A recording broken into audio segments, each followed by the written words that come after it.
أعوذ بالله السميع العليم من الشيطان الرجيم. بسم الله الرحمن الرحيم. الحمد لله رب العالمين الرحمن الرحيم مالك يوم الدين. إياك نعبد وإياك نستعين. اهدنا الصراط المستقيم صراط الذين أنعمت عليهم غير المغضوب عليهم ولا الضالين.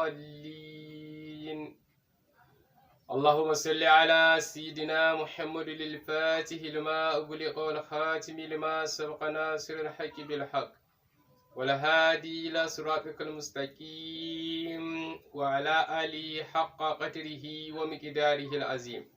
bayan haka muna godiya ga Allah subhanahu wata'ala a bisa ni'imarsa da kyautarsa da rahamarsa da ya mana da ya azurta mu da ƙaunar annabi alaihi salatu wassalam.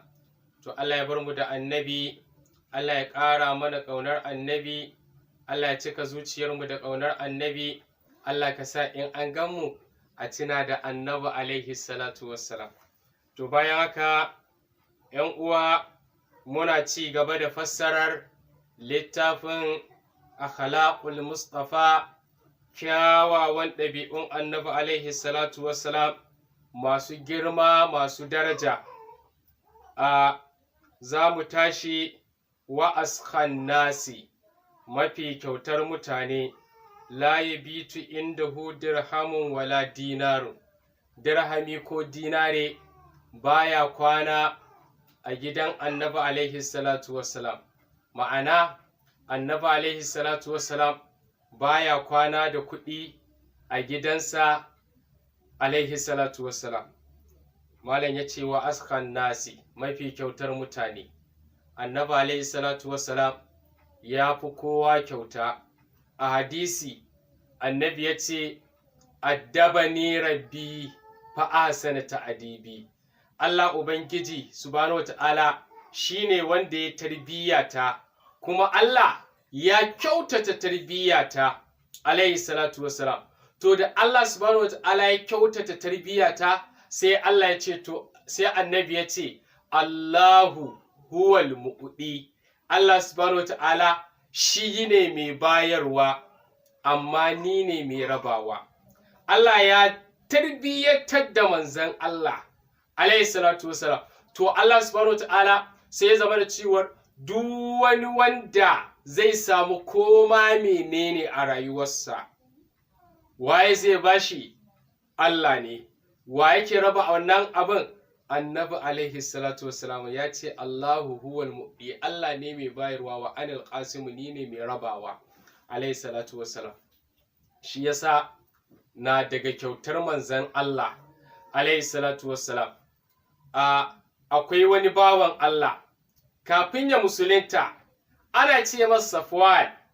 Safwan wato ya kasance talaka ne, kuma sai zama da ciwar bai imani ba.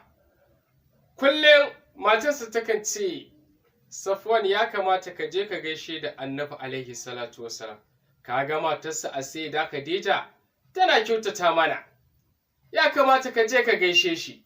Sai Safwan ya ce, to ni da ba addininsa nake ba, me alaƙata da shi? Sai ta ce, duk da haka dai ka je. Wannan mata shi yasa ake so ka samu mace wacce za ka aura, wacce za ta dinga ɗora ka akan abin da yake na daidai, akan bin Allah subhanahu wata'ala. Wannan mata ta matsawa Safwan. Ran nan dai kai Safwan ya ce bara dai in je in gaida annabi alaihi salatu wassalam. Ai Safwan yana zuwa, aiko sai yayi sa'a, annabi alaihi salatu wassalam an kawo masa hadiya. Annabi ya ce Safwan ne? Ai ya ma'aikin Allah, na zo mu gaisa ne. Annabi ya ce to kafin mu gaisa, Safwan ka ga wani garken awakai nan, kora ka je ka kai gida. Safwan yana tunanin wannan kuwa da gaske ne, saboda garken awakai guda ɗaya yana ɗauke da awakai guda 100. annabi ya ce ya kora ya kai gida. Annabi ma shi tuni ma ya shiga ma wani sha'anin. Ai Safwan kawai ya tattara ya tura su ya kai su gida, ya dawo ya faɗi ya godiya. Annabi ya ce Safwan ai waɗannan bus ƙare ba, ka ga wasu nan, kora ka kai gida. Safwan ya ƙara kora su ya kai gida, ya ƙara dawowa ya godiya. Annabi ya ce Safwan ai ba su ƙare ba, ga wani garken nan shi ma kora ka kai gida.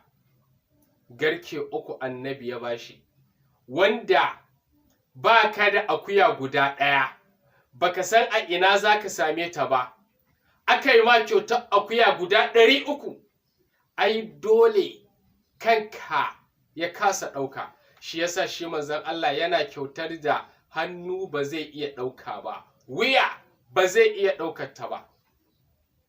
Ai Safwan yana korawa gida, haba hankalin ai kawai sai Safwan ya shiga ya ɗibauce, ya fito cikin gari yana kuwa ya ƙaumi aslimu aslimu inna muhammadan yu'di aqa man la yaqishal faqara. Yace ya ku mutane na ku zo ku musulunta, haƙiƙa ga annabi Muhammadu can yana kyauta irin kyautar da baya tsoron talauci. Shi a kankin kansa baya tsoron talauci, kai kuma in yi ma kai da talauci har abada. Alaihi salatu wassalam. Shi yasa ba a taɓa samun mai kyauta irin annabi alaihi salatu wassalam ba. In ya dinga bayarwa kyauta kawai alaihi salatu wassalam yake. Shi yasa na daga cikin kyautar annabi alaihi salatu wassalam da annabi ya cika ya tumbatsa da kyauta. Wani daga cikin sahabbai ya zo ya ce ya ma'aikin Allah kana kyauta, amma ya ma'aikin Allah ni sai dai wato abinda nake bukata ni kyautar kyau nake so kai min. Annabi ya ce to da yake wato mutum ne wanda yake gajere kuma bai da wato kyan fuska, duk da ya je ya tara yana so zai aure ta, sai ta ki amincewa saboda yanayin tsarin halittarsa. Annabi ya ce to ai kuwa, annabi ya ce matso, ya matso. Annabi alaihi salatu wasalam ya shafa fuskarsa, annabi ya dafa nan kafaɗarsa, ya ja gashin kansa. Annabi ya sai da ya shekara kusan 90 gashin kansa ko furfura bai fito ba alaihi salatu wasalam. To kaga wannan duk ire-iren kyauta ce ta annabi alaihi salatu wasalam. Shi yasa da annabi ya cika da kyauta, annabi sai ya dawo ma yana kyautar aljanna. Ka san kayan Allah na annabi ne, aljannar Allah ta annabi ce alaihi salatu wasalam. Ba a taɓa samun wani annabi wanda ya gabata a baya, wanda ya zauna a fadarsa a majalisinsa ya kalli wani daga cikin sahabbansa don faranta wa Allah da faranta wa manzan annabin, ya ce wane na baka aljanna. Ka dubi girman annabi Ibrahim, amma annabi Ibrahim bai taɓa ɗauka aljanna ya ba da ita ba. Ka dubi girman annabi Musa, bai taɓa ɗauka aljanna ya ba da ita ba. Ka dubi girman annabi Isa, bai taɓa ɗauka aljanna ya ba da ita ba. Ka dubi girman annabi Nuhu, bai taɓa ɗauka aljanna ya bayar ba. Ka dubi girman annabi Adam, bai taɓa ɗauka aljanna ya bayar ba. Ka dubi girman annabi Shu'aiba, bai taɓa ɗauka aljanna ya bayar ba. Ka dubi girman annabi Zakariya, bai taɓa ɗauka aljanna ya bayar ba. Da annabawan Allah gabaki ɗaya babu wani annabi da ya taɓa ɗauka aljanna ya ba da ita don faranta wa la ilaha illallah, don kafa addinin musulunci. Annabin ya ji daɗi ya ɗau aljanna ya bayar, babu. Mai ba da aljanna ɗaya ne tak, shine annabi Muhammadu alaihi salatu wassalam. Annabi ya kalli Abubakar ya ce Abubakar na baka aljanna. Ina Umar, kai ma na baka aljanna. Ina Usman, kai ma na baka aljanna. Aliyu, kai ma na baka aljanna. Sa'adu, kai ma na baka aljanna. Ina Sa'id, kai ma na baka aljanna. Ina Dalhatu bin Ubaidillah, yace labbaika annabi, yace na baka aljanna. ina Zubair ya ce gani, ya ce kai ma na baka aljanna. Abdurrahman bin Aufin kai ma na baka aljanna. Haka fa annabi ya dinga raba aljanna. Kai idan fa annabi yana raba aljanna, wallahi kai ka ce ka tara yara ne kana raba musu ƙosai ko waina. Haka manzon Allah yake kyautar aljanna. Annabi ya ce Farisa ke ma na baki aljanna. Ina Okashatu kai ma na baka aljanna. Haka fa annabi ya dinga rabawa an sahabbansa aljanna. Kawai saboda me annabi